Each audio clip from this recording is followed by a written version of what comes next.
Hi everyone, I'm Yuan from Indiana University, and I'm happy to be here to present this paper. This paper has been is done by independently by Indiana University, and let's get started.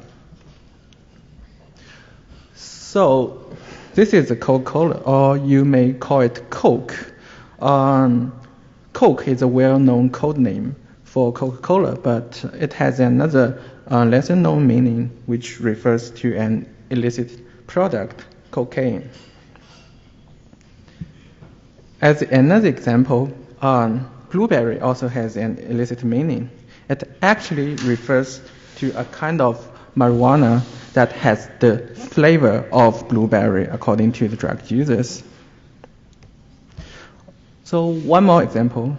So this is threat, also known as remote access Trojan. You must be very familiar with this concept because you are all security researchers. But do you still remember that threat has an ordinary meaning to ordinary people? It means a kind of mouse. So such words as red, blueberry, red, blueberry, and Coke are known as jargons. They have an ordinary meaning to ordinary people, but they have very different meaning to a small group of particular people, usually used in a very special occasion, such as they're used in the underground forums. In fact, those jargons are extensively used in the underground forums by a lot of cybercriminals for different reasons. And regardless of those reasons, they actually becomes an obstacle for the security researchers to understand those dark forums automatically or manually. So we are going to address this problem. Today I'm going to present this unsupervised tool called Cantreader, which is able to not only detect but also understand the dark jargons from the underground forums automatically. Let's begin with the detection. So the key idea of our detection is to investigate the semantics, the context of jargons. Since those communication traces are partially obfuscated in the underground forums, so we cannot look into those keywords themselves because they're replaced with jargons. But luckily, not every word are replaced. So we still have the chance to investigate the context. And previous research has shown that context equal to semantics. So we can actually find useful clues of jargons from their context. Let's look at some example. So this is a jargon word red. It was used in two different scenarios with two different meanings. The first one is used with the jargon meaning. In the context, we see some interesting words such as open source, rootkit, or implement. But one red is used normally with the meaning of mouse. The context shows some words like animal, therapy, or walking. This shows that we indeed can find this context difference when a same word are used with different semantics. Therefore, if a word is used as a dark jargon in the underground forum, its context in that forum should be different from that used in a legitimate communication traces. And this is how we are going to detect dark jargons. So we need a tool to extract the context information of the word and directly use this information to do the semantic comparison. So here comes the word-to-vector. Word-to-vector is a word embedding technique proposed by Thomas Mikloff in 2013. It's really cool. It's used a two-layer shallow neural network and to perform a fake task. The fake task is to predict the language model. So if you are not familiar with language model, you just think it's the neural network is used to predict the context of the input word. The idea is pretty like the autoencoder.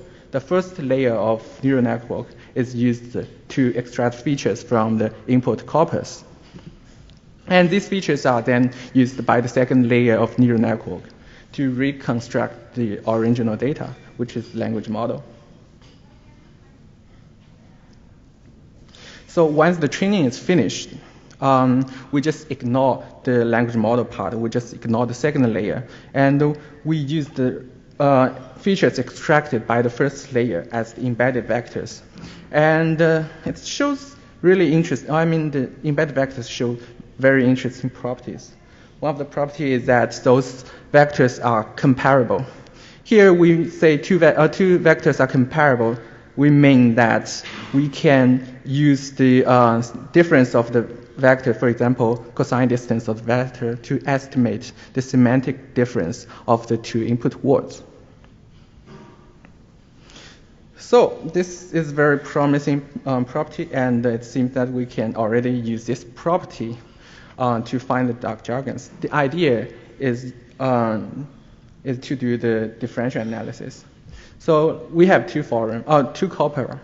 One is from the dark underground forums, and one is from the benign forum, for example, Reddit. So we train two vector models with the two corpora, and thus we get two sets of vectors.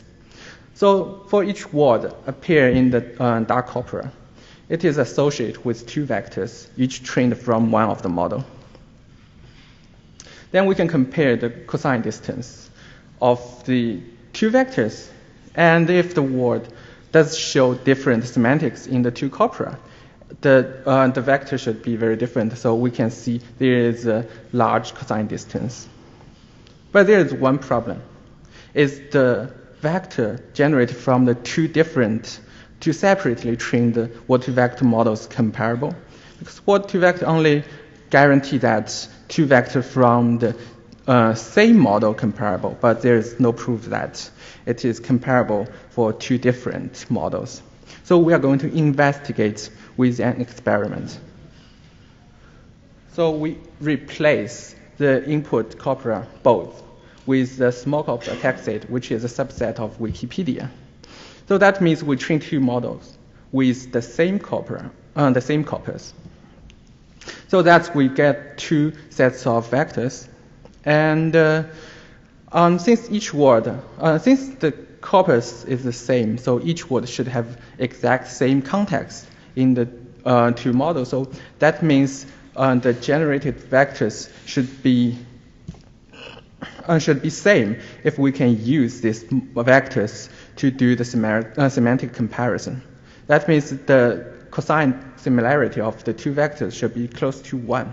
However, our experiment shows that the cosine similarity is close to 0.5, which is far from 1, indicating that we cannot use the original word-to-vector models for this cross-corpus semantic comparison task. But we're still very close to our solution. We're still very close to our solution. We only need to tweak the original model a little bit to suit for our task. And how to do that, we need to dig into the word-to-vector model a little bit. So here, let's see the prediction stage. And what is inputted with the one-hot encoding. That means its embedded vector, or its hidden layer state, is actually one row of its input layer's weight matrix W. And this embedded vector is later used to produce the final prediction value y. So y equals to h dot w prime, where w prime is the output layer's weight matrix. So one important point here is that w prime is actually shared by all the input words, while this h is specific to each different input word.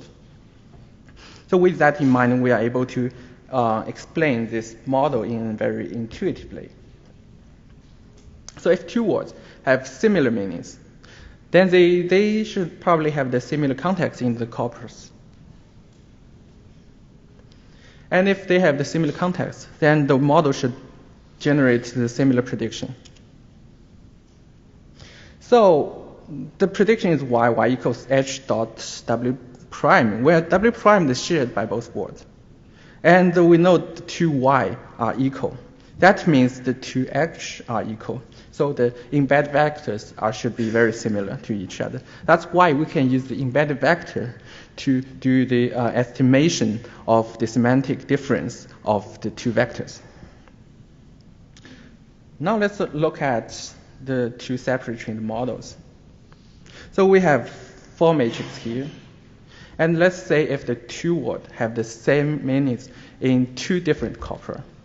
So they will have the same prediction values, y1 equals to y2. But we are interested in if h1 equals to h2. This actually depends on if w1 prime equal to w2 prime. And we find that w1 prime doesn't equal to w2 prime always, even though they are trained with the same corpus. There is some randomness introduced in the training process. Not to mention if the two models are trained with different corpora, then there's no guarantee that w1 prime would equal to w2 prime. So h1 doesn't equal to h2. That's why we cannot use two separate trained word-to-vector model to do this cross-corpus semantic comparison task. But we find the key point is the output layer's weight matrix W prime. If we want to use this embedded vector to do that semantic estimation, we need those vectors to be associated with the same output layer matrix W prime. And that leads to our solution. We want W prime to be shared by 2 corpora. So we keep the output layer intact, but we double the input layer. Then this model can accept 2 corpora as the input. One corpora is associated with the left part and then one associated with the right part. And thus, we get 2 input layer with matrix W1 and W2, which is equal to the 2 sets of embedded vectors we generated. And since the output layers with matrix are shared by W1 and W2, that means the output embedded vectors are mutually comparable. We further show that with a few experiments. The first experiment is the same experiments we did to the word-to-vector, but we compared with our new semantic comparison model. We call it SCM. So we trained SCM with 2 identical corpora, text 8, and we show that the cosine similarity of the output vectors are close to the theoretic value 1. It has the mean value of 0.98. The second experiment is more like our final task to find the dark jargons, but we don't have the dark jargons in text A corpus, so we actually craft such jargons. To do that, we randomly pick 5 words from the text A corpus and replace them with 5 different words. For example, we replace all chemist with word Archie. Then we generate a new corpus, text A scene. So in this corpus, the word Archie has 2 meanings, just like those jargons. One meaning is its original meaning, Archie, and the other meaning is chemist. So we use text 8 as well as text 8 scene to train our SCM and generate the cosine similarity of the 5 word replacement. It shows that the cosine similarity of these words are very small compared with the other words, which has the mean value of 0.98, while those 5 word replacements usually have the similarity of 0.6 or 0.7 or 0.5. No, just 0.5 or 0.6.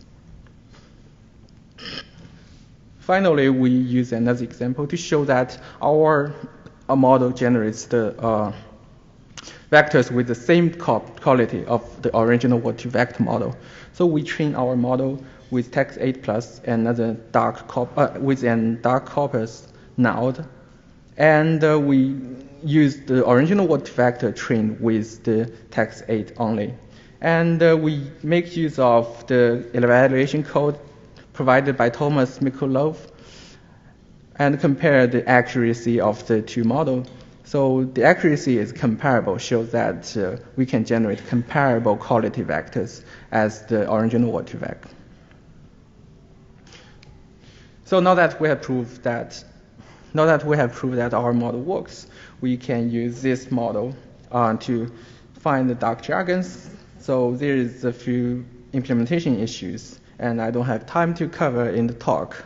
So please refer to our paper to look at details. So the next step is to understand those dark jargons. So our idea is to find the hypernym of those detected jargon words.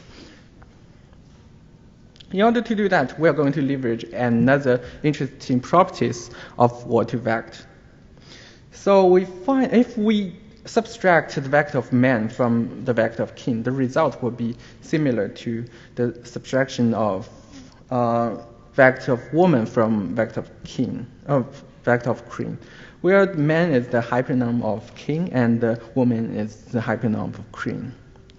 So a previous work makes use of such relation to find the hypernym of the hypernym of word, and we are going to leverage their work to find the hypernym of dark jargons, and this is our idea of jargon understanding. Then we implement our tool and run it on 4 different corpora. The first is Silk Road. It's most famous for the drag transaction, and the other 3 is more technical. They're used to discuss like cybercriminal malwares, hacking techniques, and so on. From the 4 corpora, we extract 1.5 million communication traces containing 117 million words. From that, our system is able to extract 3,462 dark jargons covering 5 categories of illicit products such as drugs, weapons, and porns, and where drugs has the most number of jargon words. So we evaluate our system. It shows the precision of 0.91 and the recall of 0.77. So we're going to use our tool. So we know that the DEA, Drug Enforcement Administration, is maintaining a list of code name of drugs. And we run our system and we find that there are 600 of jargon words that are not contained by this list. Example of such words are mango or Cinderella or peace. They are all drugs, but they are not listed on the they are not recorded on the list. One possible reason is that those drugs, these code names of drugs, keeps evolving. As an example, we show that around 25 dark jargons emerges each month on hack forums from 2010 to 2013. So since those dark jargons keep evolving, it's very hard for people to maintain this list. And our tool can be used to maintain this list. And with that list, we can actually profile these dark forums. We are able to identify the key players in the ecosystem and recover the, we can get more understanding of the ecosystem. Another interesting part of the dark jargons is where do people choose those dark jargons from? And we actually find that they choose from different categories. For example, fruit is one of the most common category of jargon styles. Many of drugs are used fruit as their jargons. For example, lemons, blueberry, and mango, each indicating that this drug has the flavor of that fruit. There's others like animals or food. And interestingly, a lot of jargons associated with the malware use the name of the characters from mythology, such as Zeus, Loki, and Athena. We also have find that dark jargons appears in the benign forums. We find 675 communication traces on Reddit are related to illicit activities using dark jargons. We also find that dark jargons can help us to find more black words, which are the words that has very dedicated meanings. They're only used by cybercriminals. We find 522 black words with the help of the jargons we discovered. And that's all my presentation. And thank you for listening. I'm happy to take your questions.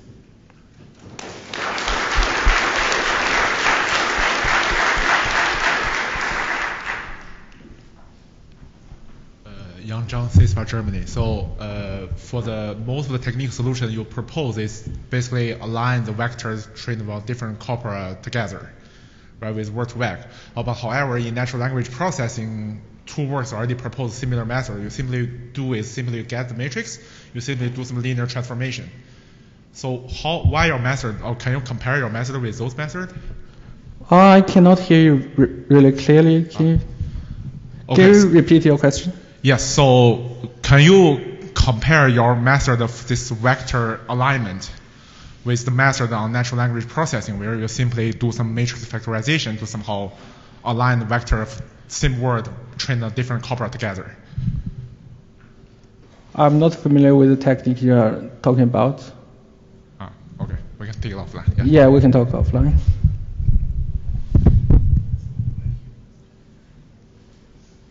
Hi, nice work.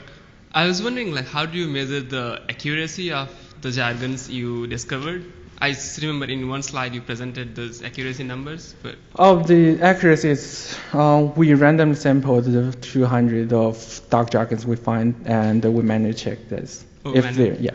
Okay. Hi, Bolan Wong from UC Santa Barbara. So really interesting idea. So one thing I want to ask is how much data you need to teach the model to learn these jargons, because there are other studies in, say, social media networks. They're talking about when there's censorship, people tend to evolve how they use different words to represent the same thing. I think this is also applies here. So do you think your model can learn faster than how fast human can adapt to different words? Actually, it relies on a large amount of data, in fact, but it's actually not just the amount. It's like how many different contexts a word appears in. That's more important, and we actually did some experiment I didn't show on the slides, but it shows that those dark jargons appears like let me think about it. Yeah, if dark jargon shows like halfway with dark meanings and halfway with the original meanings, then we can detect it with like as low as 20 occurrence of the word. Yeah, if that answers your question. All right, let's think on one more time.